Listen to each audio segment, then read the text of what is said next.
the Information and Privacy Commissioner has released a damning report into the freedom of information process here in Alberta. It's a condemnation of Rachel Notley and her promises to be more open and transparent than her progressive conservative predecessors. The Commissioner's investigation was started because of PC mishandling of the freedom of information process that saw long delays and even political meddling.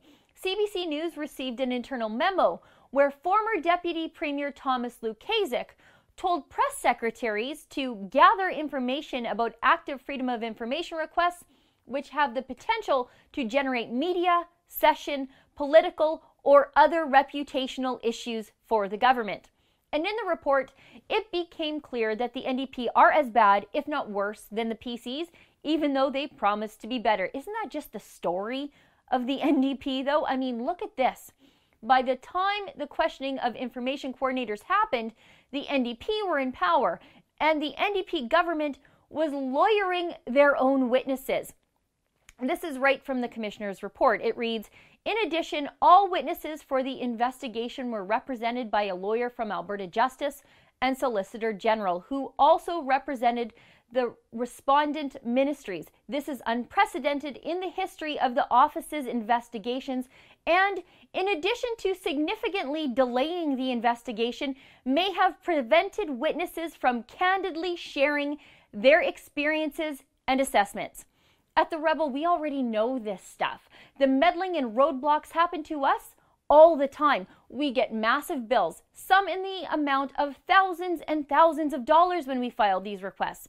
I got a nearly $4,000 Freedom of Information bill just to get access to documents about the water bomber contracts during the Fort McMurray wildfires. At the Rebel, we routinely see huge delays, and we've been denied documents we know exist, only to see them leaked out to the media later on down the road.